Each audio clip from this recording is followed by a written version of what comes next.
When I lost my job at 68, I didn't cry. I simply packed away my office, carried home my little potted plant, and tried to tell myself it was just the end of a chapter. My son Nathan didn't see it that way. He saw it as an expiration date stamped on my back.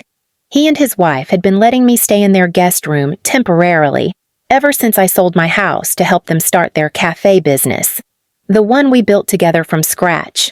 I never asked for a share, just wanted to see them succeed. I thought I was family. I was wrong. Please subscribe to our channel and tell me in comments from where are you watching this video. The night I came home with my layoff papers, Nathan didn't even look up from his phone.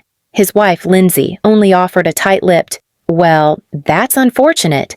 Then they told me, over reheated leftovers, that it was probably best I move along. Nathan said, "Mom, we're starting a family soon. We can't carry extra weight." I stared at him, stunned. Extra weight. I built the foundation of that business. I watched their kid while they worked. I sold my own home to make their dream possible. And now I was a burden? They gave me a week. I slept terribly that night. Every memory of raising Nathan, of sacrificing weekends and sleep and money for his future, played on repeat. I thought of the time I missed meals so he could have birthday parties, the time I defended him when his father walked out. I thought of the first dollar we made together in that cafe when I stood at the counter, pouring coffee for strangers and proudly telling them, "My son and I did this." That pride had rotted into shame. They saw me as disposable, but I hadn't told them everything. They didn't know that while they worked the front, I quietly kept the back end of the cafe alive. I was the one who registered the original LLC. I was the one who personally paid the rent for the first 2 years, and when Nathan's credit was too bad to qualify for a loan, I used mine. All the bakery's key assets, ovens, espresso machines, even the name, were in my name. I had kept it quiet, thinking one day I'd gift it over when they were ready, but now I was ready for something else. I spent the week packing with polite silence. Nathan assumed I was just retreating like a scolded child. Lindsay barely acknowledged me. On my last day, I left them a handwritten letter on the kitchen table. "Don't forget to check your emails before opening tomorrow." Then I left. I didn't go far, just across town to a little rental property I'd quietly kept over the years. That night, I filed the necessary documents to transfer the cafe's operations and assets, and the next morning, the locks were changed, their signage was taken down, their supply orders were rerouted, the cafe was closed, but only for them. The next morning, all hell broke loose. My phone vibrated nonstop with messages from Nathan. "What did you do? Why can't we open the store? Mom, this isn't funny." I ignored them all. Then came Lindsay's voice messages, shrill, panicked, threatening.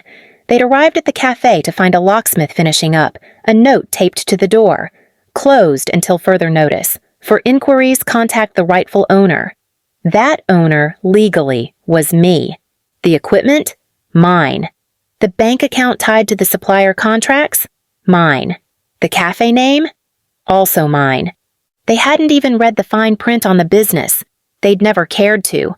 I was just mom, the helper, the babysitter, the background noise of their success story. Until I pulled the plug. By noon, I had reopened the cafe at a new location, just 5 blocks down. I had friends who worked in real estate and a former coworker who offered me a smaller but cozier spot on short notice. I hired 2 part-time baristas, a single mom and a college student, and by some miracle of timing and heart, they fit right in. I didn't just reopen the cafe, I rebirthed it. My cafe, not Nathan's, not Lindsay's. That afternoon, Nathan stormed into my new shop, his face red, fists clenched. "You can't do this," he spat. "This was our dream." I looked him straight in the eye. "No, sweetheart. It was my money, my name, my faith. I just let you stand beside it." Lindsay tried to guilt me next, talking about how I was ruining their lives, how cruel it was to steal their livelihood. I nearly laughed. Steal? What exactly had they been doing to me for the last 2 years? I told them calmly, You kicked me out because I was jobless. But the only reason you had a job is because I gave you one. You needed me gone. Well, I'm gone, and I took what's mine with me." Word spread fast in our town. At first, some people were confused, but then longtime customers, people who remembered my face behind the counter, who remembered my free cookies for kids and birthday candles slipped onto slices of pie, started showing up at my new cafe. They came not for drama, but because they knew the heart of the place had always been mine. They started calling it Gracie's Cafe, after me.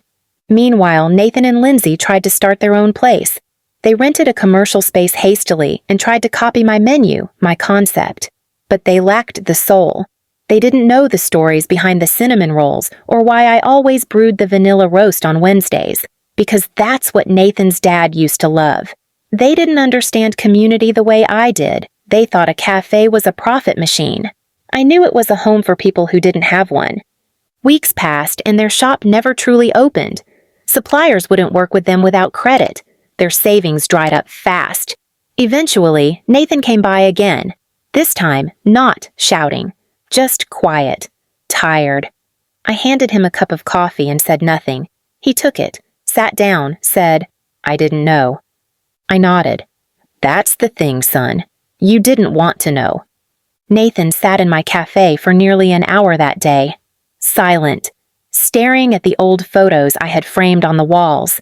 Me and him from when he was a toddler, our first family trip, the early days of the cafe. I could see the weight settling on his shoulders. He wasn't just realizing what he'd lost. He was realizing what he'd given up and what he'd thrown away in pursuit of approval from people like Lindsay. When he finally spoke, his voice cracked. I thought I was doing the right thing, providing for my wife, putting her first. I didn't respond. I just let him speak, because sometimes the silence tells you more than any lecture ever could. She said it made me look weak, letting my mom run everything. She said no man should live off his mother's name. There it was, that toxic little root growing inside him, planted by pride, watered by insecurity, and fertilized by someone who saw love as leverage. I finally broke the silence. "Do you know what made you strong, Nathan? Letting someone love you without shame. Letting someone help you without keeping score. You didn't live off my name. You carried it forward. But when it got heavy, you dropped it, and me." He blinked back tears. "I didn't know you were hurting. That day, when we asked you to leave, Lindsay said you'd be fine, that you had friends, that maybe we just needed space." I smiled softly, but there was no warmth in it. When someone says they need space from the very person who gave them everything, they're not asking for peace. They're making room for your absence. He flinched, and then he whispered the words that surprised me most. "She's gone." I raised an eyebrow. "Gone?" "Packed her bags 2 weeks ago. Moved in with her sister in another city. Said I'd failed her. Said I had no ambition." I exhaled slowly. Lindsay had wanted the illusion of success, not the grind of building it. She'd liked the title, the credit, the spotlight, but never the work. And now that things had crumbled, she vanished like mist. Nathan looked lost, and for the first time in years, I saw my boy again. Not the arrogant man who had kicked me out, not the bitter voice who called me dead weight, but the boy who once held my hand at the zoo, who cried when he broke his first toy, who brought me dandelions from the yard. "I don't expect forgiveness," he said.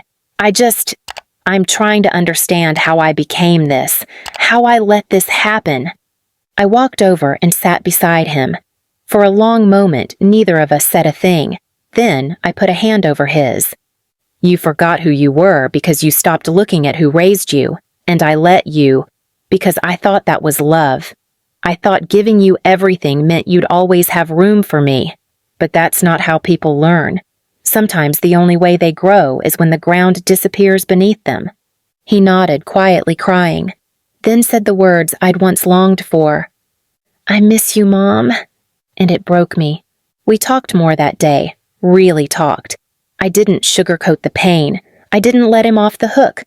But I didn't shut the door either, because even though he betrayed me, even though he forgot my worth, I remembered his heart. Buried beneath all that ego, it was still beating.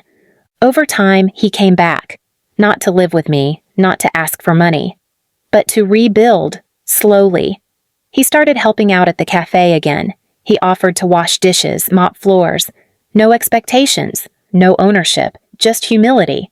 And I let him. Not because he was my son, but because he earned his place back, step by step. Months passed. The cafe flourished. We added new menu items, brought back old traditions. And one day, a woman walked in with a job application. Her name was Sarah. A kind smile, eyes like someone who'd lived through things. I hired her on the spot.